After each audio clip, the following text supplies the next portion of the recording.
sekarang udah baik ya. Arab Saudi bahkan sepakat kita mengatakan sekarang Arab Saudi ada di titik ternadirnya, di titik terlemahnya dalam berislam. Betul tidak Bapak?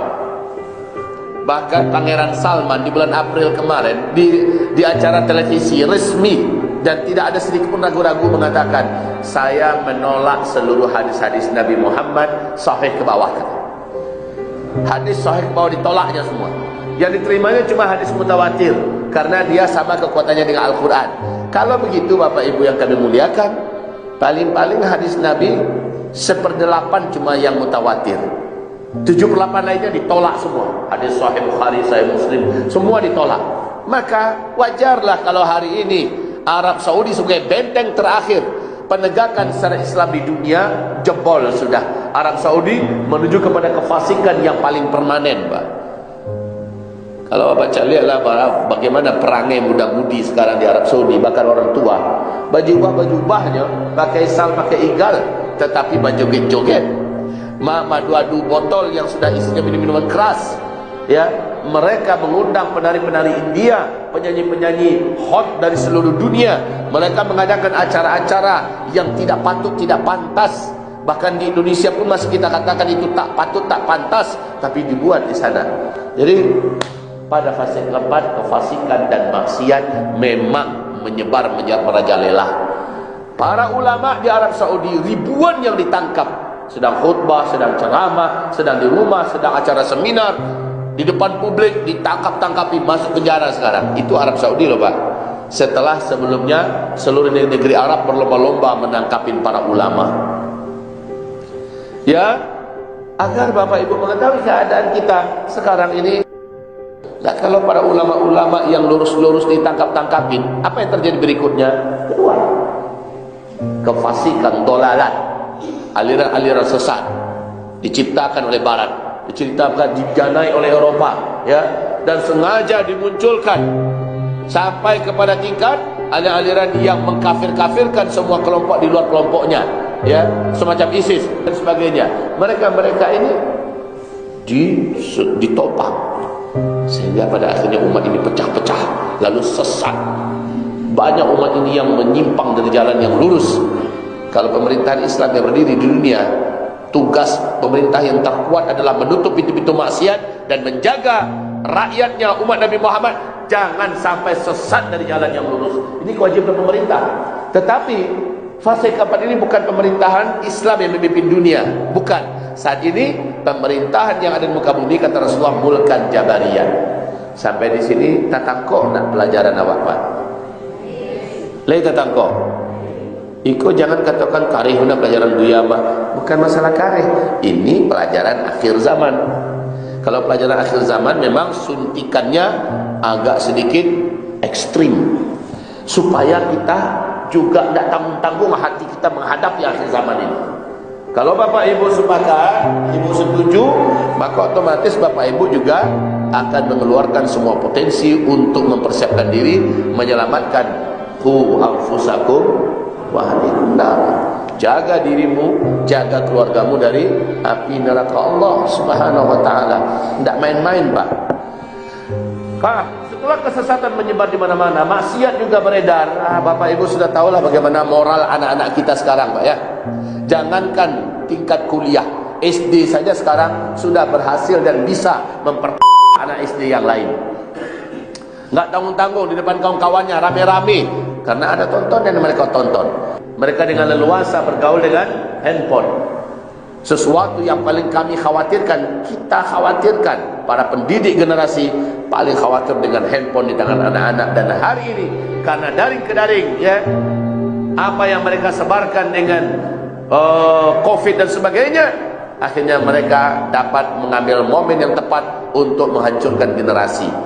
Kefasikan, kemaksiatan betul-betul sudah menjadi pakaian kehidupan. Maka bertahan pada akhir zaman ini luar biasa berat. Hadis Nabi tentang betapa beratnya umatku yang berislam pada masa itu, kata Nabi. Berat. Saking beratnya, orang yang sabar di antara mereka, orang yang istiqomah di antara mereka berhak mendapatkan 50 kali lipat pahalanya para sahabat masa ini, kata Rasulullah waktu itu. Allahu Akbar. Itu tanda apa, Pak? Tanda beratnya ujian yang akan dihadapi oleh umat Nabi di akhir zaman ini. Para sahabat masih ada Nabi Muhammad. Ada apa-apa sedikit, ada Nabi yang menyelesaikan. Ada apa-apa sedikit, ada Nabi yang menguatkan hati mereka. Ada apa-apa sedikit, ada Nabi yang mengarahkan mereka kembali kepada jalan yang lurus. Nah kalau sekarang apa? Apa yang terjadi? Siapa yang mengiring umat? Siapa yang mengarahkan umat? Umat yang tanggung-tanggung ngaji, umat yang tanggung-tanggung menuntut ilmu, maka mereka sangat mudah dibawa sesat. Betul ya Pak ya? Bu? Bapak, Ibu yang kami muliakan.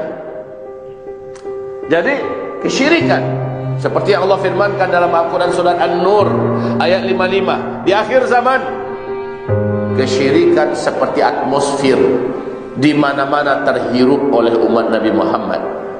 Di mana-mana, bahwa dosa terbesar nomor satu dari seluruh dosa besar yang ada, bahkan bisa menyebabkan orang lepas dari Islamnya, adalah syirik. Syirik akbar, syirik besar. Nah kesyirikan di akhir zaman ini sesuai dengan firman Allah dalam surat An-Nur ayat 55, kesyirikan ini merata menyebar di mana-mana. Bahkan orang-orang musyrik mendapat panggung di televisi, ya, menjadi tontonan yang menarik, tontonan dijadikan tuntunan, dan tontonan itu adalah kesyirikan. Para dukun-dukun bermunculan, paranormal, peramal-peramal bermunculan di mana-mana. Ya, ajaran-ajaran, amalan-amalan yang mengandung kesyirikan betul-betul mendapatkan tempat. Maka bayangkan ancaman yang dihadapi oleh umat Nabi di akhir zaman. Bayangkan anak bapak ibu, ya, di mana para dukun-dukun, para ahli-ahli sihir bermunculan dalam bentuk-bentuk yang perlenting, tampang yang gagah dan gaya. Lalu mereka mengatrasikan kemampuan sihir mereka, menyebabkan banyak mahasiswa-mahasiswa, anak-anak muda tertarik dan ikut belajar, tertarik dan ikut menjadi pengikut sekte-sekte yang seluruhnya menjadi abdi-abdi setan. Ini adalah fase keempat, kesyirikan.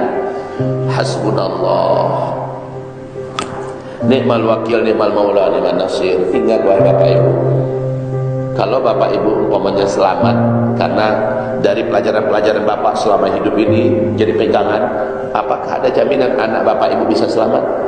Sudah cukupkah Bapak Ibu memberikan bekal kepada anak Bapak Ibu? Akidah mereka kuat, iman mereka mantap, tauhid mereka lurus. Sudahkah cukup? Bila belum, Bapak Ibu akan bertanggung jawab di depan Allah nanti. Kita akan dituntut oleh Allah, ditanya oleh Allah Subhanahu wa taala pada hari kiamat kelak.